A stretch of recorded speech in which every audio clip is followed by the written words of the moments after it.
21h30, Madame, Monsieur, bonsoir. Bienvenue dans le journal.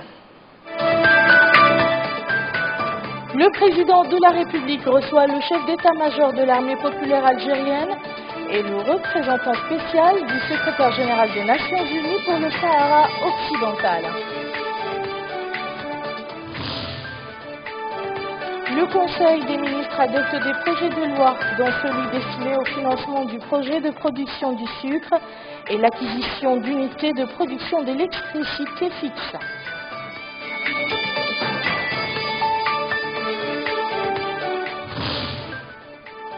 Clôture hier soir à Nouakchott de la 14e session du Conseil interministériel maghrébin de transport.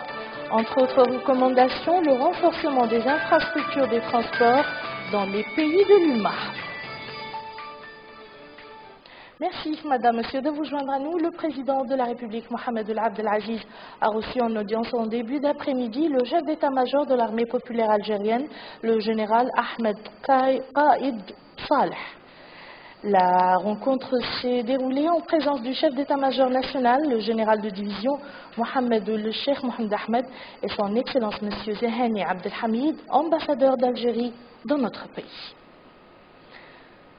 Le président de la République, M. Mohamed Ould Abdel Aziz, a reçu également aujourd'hui en audience Christopher Ross, représentant spécial du secrétaire général des Nations Unies pour le Sahara occidental, en visite dans notre pays.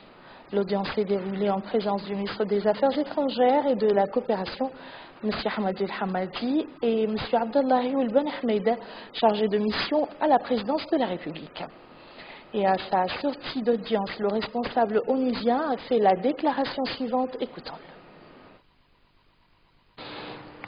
Je suis venu en Mauritanie dans le cadre d'une nouvelle tournée consacrée à la recherche d'une solution à la question du Sahara occidental, conformément aux résolutions du Conseil de sécurité.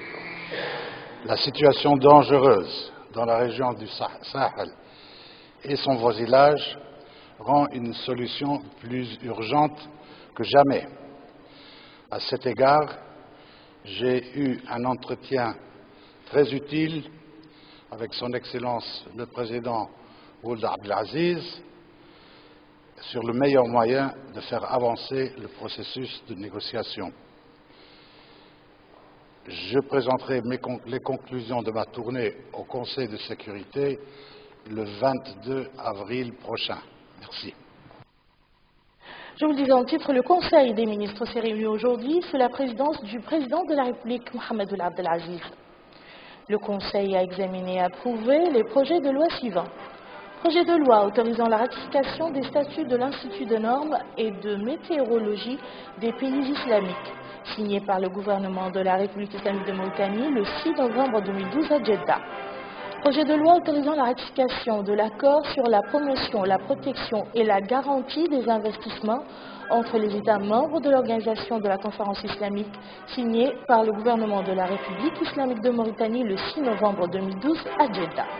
Projet de loi autorisant la ratification du système de préférence commerciale entre les États membres de l'Organisation de la Conférence islamique, signé par le gouvernement de la République islamique de Mauritanie le 6 novembre 2012 à Jeddah. Projet de loi autorisant la ratification du protocole sur le schéma du tarif préférentiel pour le SPCOCI, signé par le gouvernement de la République islamique de Mauritanie le 6 novembre 2012 à Jeddah. Projet de loi autorisant la ratification de l'accord cadre sur le système de préférence commerciale entre les États membres de l'Organisation de la Conférence islamique, signé par le gouvernement de la République islamique de Mauritanie le 6 novembre 2012 à Jeddah. Projet de loi autorisant la ratification de l'accord sur les immunités et privilèges de l'Organisation de la Conférence islamique, signé par le gouvernement de la République islamique de Mauritanie le 6 novembre 2012 à Jeddah. Conformément aux objectifs de la charte de l'organisation islamique, les 6 projets de loi cités ci-dessus visent à harmoniser les normes dans les États membres pour éliminer tout facteur préjudiciable au commerce relatif aux matériaux, articles et substances connexes. Il vise également à encourager la protection des capitaux et les investissements tout en stimulant les échanges commerciaux douaniers, financiers et fiscaux, ainsi qu'à établir un système de préférence commerciale et à fixer ses modalités d'application par les États membres. Projet de loi autorisant la ratification de l'accord de prêt signé le 17 mars 2013 à Nouakchott entre le gouvernement de la République islamique de Mauritanie et le Fonds koweïtien pour le développement économique arabe destiné au financement du projet de production du sucre. Le présent projet vise à satisfaire la demande locale en sucre en tant que denrée alimentaire de base et à réaliser des économies de devises grâce à la substitution des importations du pays. Ce projet comprend un complexe agro-industriel qui servira à la culture et à la récolte de la production qui sera acheminée vers une usine d'une capacité de production annuelle de 106 000 tonnes de sucre blanc et d'autres sous-produits divers. Projet de loi autorisant la ratification de l'ordonnance numéro 2013-001 du 13 mars 2013 portant la ratification de l'accord de prêt signé le 3 février 2013 à Nouakchott entre le gouvernement de la République islamique de Mauritanie et le Fonds arabe pour le développement économique et social FADES, destiné au financement du projet de développement des centrales électriques des villes de l'intérieur. L'accord de prêt porte sur 3 millions de dollars koweïtiens, soit l'équivalent de 3 milliards 170 millions d'oublias, et porte sur l'acquisition d'unités de production d'électricité fixe et leurs accessoires, ainsi que les travaux de construction de nouvelles unités et les travaux de réhabilitation des centrales existantes. Le ministre des Affaires étrangères et de la coopération a présenté une communication relative à la situation internationale. Le ministre de l'Intérieur et de la décentralisation a présenté une communication relative à la situation intérieure. Le ministre de l'Habitat, de l'Urbanisme et de l'Aménagement du territoire a présenté une communication relative à la situation du projet de réhabilitation et de rénovation de la ville de Tintin. Enfin, le Conseil a pris la mesure individuelle suivante. Ministère de la Justice, Secrétaire général, Mohamed Lemi Oulsidi Baba, professeur d'enseignement supérieur en droit. La délégation ministérielle chargée de la restructuration des quartiers précaires a visité le secteur 20 dans la Muqata'a de Toujounine pour s'enquérir du déroulement des travaux de réhabilitation et d'extension de ces quartiers. Cette délégation, composée du ministre de l'Intérieur et de la décentralisation et celui de l'Habitat, de l'Urbanisme et de l'Aménagement du territoire, a appelé les citoyens à plus de responsabilité et à la libération des places publiques illégalement occupées. Nous y reviendrons bien sûr avec plus de détails dans nos prochaines éditions. Clôture hier soir à Nouakchott de la 14e session du Conseil interministériel maghrébin de transport en présence des ministres chargés des transports de l'Union du Maghreb arabe. La session visait à promouvoir les institutions, notamment le développement du secteur des transports, tous volets confondus, et jeter les bases définitives de l'éradication du phénomène de l'enclavement entre ces pays. Plus de précisions avec Melika Nakli. Au cours des travaux de la 14e session du Conseil interministériel maghrébin des transports, les ministres chargés des transports de l'Union du Maghreb arabe ont adopté plusieurs accords et formulé des recommandations visant à promouvoir et à renforcer le secteur des transports, tous volets confondus, englobant les différents moyens de transport aériens, maritimes et terrestres, pour une complémentarité et une intégration maghrébine renforcée, d'autant que le secteur des transports est un véhicule de développement privilégié et de complémentarité économique des États. Dans le secteur terrestre, les ministres ont recommandé l'accélération des mesures relatives à l'approbation de 2 conventions portant sur la circulation des personnes et des biens et des substances dangereuses. Le Conseil interministériel a pris connaissance de l'approbation de ces 2 conventions signées à Sirte le 23 juillet 2009 par la Commission interministérielle chargée des infrastructures de base. Dans le secteur aérien, les ministres ont appelé à la mise en place d'un plan d'action maghrébin dans le domaine de l'autorisation des aéroports. Dans ce contexte, le Conseil a demandé à la Commission maghrébine de la navigation aérienne et des aéroports la tenue d'une réunion dans les plus brefs délais pour examiner la mise en place des aéroports. Dans le secteur maritime, les ministres ont demandé l'intensification de la coopération commune entre les différentes institutions maritimes et les ports, y compris l'échange d'expertise et d'expérience et la reconnaissance mutuelle des diplômes. La session a également examiné les voies et les moyens susceptibles d'organiser une manifestation célébrant la journée maghrébine de la mer et les projets de convention de privatisation du secteur aérien, ainsi que le projet de statut de l'Union internationale des aéroports ou encore la convention maghrébine dans le domaine de la recherche et du sauvetage.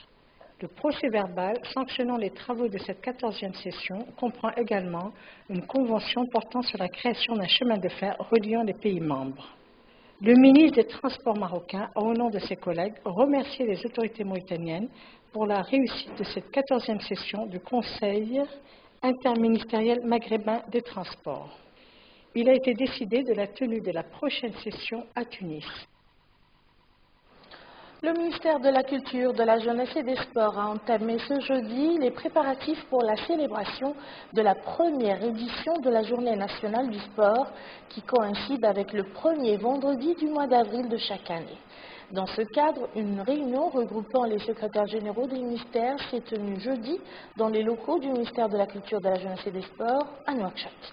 Le programme de cette manifestation, qui se tient sous le thème « Le sport, c'est la santé », comporte diverses activités sportives, dont l'organisation de la seconde édition du Marathon international de Nouakchott.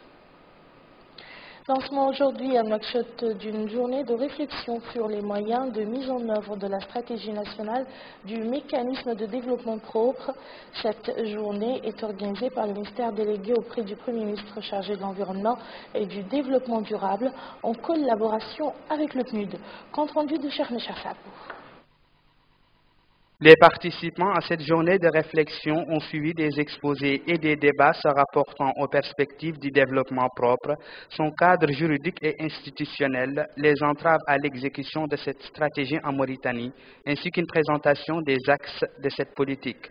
C'est dans ce cadre que le secrétaire général du ministère délégué auprès du Premier ministre chargé de l'Environnement et du Développement durable, M. Mohamed Yislim Ould Mohamed Lemine, a indiqué que le mécanisme de développement propre issu du protocole de Kyoto est un procédé technique et juridique destiné aux pays en développement et consistant à développer des projets non émetteurs de gaz à effet de serre responsables de réchauffement climatique. La Mauritanie a déjà rempli toutes les conditions exigées par les traités multilatéraux auxquels elle a régulièrement adhéré et envers lesquels elle s'oblige pour être éligible au MDP, a-t-il dit, précisant que si cette égalité est acquise, il reste à surmonter les obstacles complexes qui empêchent l'éclosion des conditions propices à l'émergence des projets MPD et permettant le positionnement de la Mauritanie sur le marché international du carbone. Prenant à son tour la parole, le représentant résident adjoint du PNUD a rappelé l'historique de l'élaboration du mécanisme de développement propre, précisant que son but est d'atténuer les impacts négatifs liés au changement climatique. La Mauritanie, comme tous les pays en développement, a une opportunité, et comme ça vient d'être dit, cette opportunité est en train d'être reportée depuis longtemps, de mobiliser les fonds à travers ce mécanisme pour la réalisation de projets qui génèrent une réduction des émissions de gaz à effet de serre et contribuent à son développement durable. L'un des buts du mécanisme propre pour le développement est de permettre également aux pays industrialisés de payer pour des projets qui réduisent ou évitent des émissions dans des nations moins riches, ce qui leur donne un accès à des crédits pouvant être utilisés pour atteindre leurs propres objectifs d'émissions, d'où toute l'importance de cette journée de réflexion. Une quantité d'alcool prohibé et de produits alimentaires périmés saisis ces derniers mois par le Bureau de surveillance régionale des douanes de Nouadhibou a été incinérée hier dans la capitale économique. L'opération a été supervisée par le hakem de la Muqata'a de Nouadhibou, M. Mohamed El Mkhatir, en compagnie du directeur régional des douanes, le colonel Mustafa Ould Mohamed Ahmed, sur la route reliant la ville au quartier de Kansado. Les produits incinérés au kilomètre 55 au nord de Nouadhibou se composent de 287 litres de boissons alcoolisées et de produits alimentaires variés, dont 1,2 tonnes de tomates. La cérémonie d'incinération de ces produits s'est déroulée en présence du chef du bureau de la surveillance, M. Mohamed Fadel Ould Mohamed Mahfouz, ainsi que de représentants d'autorités militaires et sécuritaires de la wilaya. L'actualité des partis politiques maintenant. Le parti Liqa pour la démocratie a organisé hier soir dans son siège de Nouakchott une rencontre au cours de laquelle le parti a accueilli de nouveaux adhérents de Koubeni dans la wilaya du Khoud al-Gharbi. Une occasion saisie par le président de cette formation politique, Mahfouz Bottar, pour souhaiter la bienvenue à ces nouveaux adhérents. Le président a par ailleurs dit que cela prouve encore une fois de plus, que les Mauritaniens approuvent et adoptent le programme du parti Liqa. Célébration aujourd'hui dans l'ancienne maison des jeunes de Nouakchott de la journée internationale du théâtre par l'organisation d'une soirée artistique par l'association des acteurs mauritaniens. Le programme de la commémoration a englobé une représentation théâtrale qui a traité différents mots sociaux. Abdrahman Ahmad. Ces sketchs théâtraux, joués par des acteurs nationaux hier soir dans la Maison des Jeunes, s'inscrivent dans le cadre de la célébration de la Journée internationale du théâtre qui coïncide avec le 28 mars de chaque année. Le programme de cette commémoration organisé par l'Association des acteurs mauritaniens a englobé une représentation théâtrale qui a traité différents mots sociaux. Dans un mot prononcé pour le directeur de la culture et des arts au ministère de la culture, de la jeunesse et des sports, M. Mohamed Adnan Oulbeirouk, s'est félicité de la célébration pour la première fois de cette journée par l'Association des acteurs mauritaniens, exprimant la disposition du département de la culture à accorder l'appui nécessaire à la dite association. Il a appelé les jeunes à s'intéresser davantage au théâtre et à participer aux sessions de formation que le département organisera prochainement en collaboration avec l'association dans le but de créer un théâtre national apte à soutenir la concurrence au niveau régional et international. Quant au président de l'association des acteurs mauritaniens, M. Taqioul Abdelhaï, il a loué l'appui accordé par le ministère de la Culture à son association.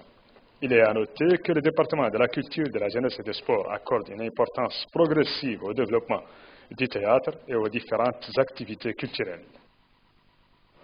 Clôture aujourd'hui d'un atelier de formation organisé au profit des acteurs de la justice des mineurs dans la ville de Dakhlet Nouadhibou, sous la supervision du wali adjoint, M. Mohamed Mahmoud Moustapha, dans les locaux de la coordination régionale des affaires sociales. Au terme de 4 jours de formation, les participants ont pu acquérir un ensemble d'outils et adopter des recommandations appelant à l'organisation continuelle de ce genre d'atelier de formation à l'intention des acteurs de la justice des mineurs, ainsi que la nécessité de réactiver la cour pénale spécifique à cette catégorie sociale. Parmi les recommandations figure également la création d'un commissariat de police spécial aux enfants et l'ouverture d'un centre de rééducation et d'insertion des mineurs en conflit avec la loi. Cet atelier organisé par la direction de la protection judiciaire de l'enfant relevant du ministère de la Justice, qui joue un rôle louable dans la formation des acteurs concernés, a permis d'échanger les expériences et les connaissances sur la justice des mineurs au profit des intervenants, a-t-il conclu. Plusieurs juges, avocats, éléments des corps de la police, de la gendarmerie et de la garde ont participé à cet atelier. L'école coranique Al-Furqan a organisé hier soir au Carrefour, dans la Muqata'a d'Arafat, des journées scientifiques consacrées aux femmes pour la maîtrise de la sourate Yassine et autres aspects relatifs au fiqh. Ce colloque a été animé par d'éminents spécialistes du fiqh. La page internationale de ce journal nous conduit d'abord en Afrique du Sud avec la rechute de la santé de Nelson Mandela, le Mali avec les élections présidentielles et législatives prévues au mois de juillet, et enfin la Centrafrique où la vie reprend petit à petit son cours normal. C'est le Sidibé. Les élections présidentielles et législatives au Mali auront bien lieu en juillet, c'est ce qu'a affirmé avec détermination le gouvernement malien après la première réunion du comité de pilotage. Un délai court, au cours duquel il faudra remettre en place l'administration dans certaines régions du pays, comme à Gao et à Tombouctou. Le comité en a profité pour solliciter le concours de la communauté internationale avec l'envoi notamment d'observateurs internationaux. Après 3 jours de pillage, la vie reprend peu à peu à Bangui, la capitale centrafricaine. Une reprise caractérisée par l'ouverture des commerces et le retour de l'électricité dans plusieurs quartiers. Sur les routes, il n'y a presque pas de taxis et pour cause, l'insécurité règne partout. Les rebelles à faire usage de leurs armes dès le premier soupçon. Âgé de 94 ans, l'ancien président sud-africain Nelson Mandela est de nouveau hospitalisé. Jacob Zuma a appelé le peuple africain à prier pour lui. Début mars, le prix Nobel de la paix avait été hospitalisé pour 24 heures. Les autorités parlaient alors d'un simple examen de routine. Cela fait maintenant plus de 3 ans que Madiba n'est plus apparu en public. Ainsi donc prend fin ce journal. Je vous en rappelle les principales informations. Le président de la République reçoit en audience le chef d'état-major de l'armée populaire algérienne et le représentant spécial du secrétaire général des Nations Unies pour le Sahara occidental.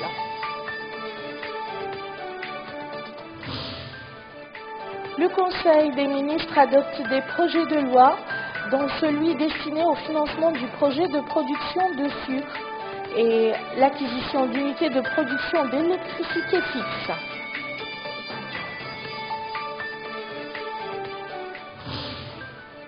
Clôture hier soir à Nouakchott de la 14e session du Conseil interministériel maghrébin de transport. Entre autres recommandations, le renforcement des infrastructures des transports dans les pays de l'UMA. Merci Madame, Monsieur de nous avoir suivis. Je vous souhaite un excellent week-end et à très bientôt, Inch'Allah.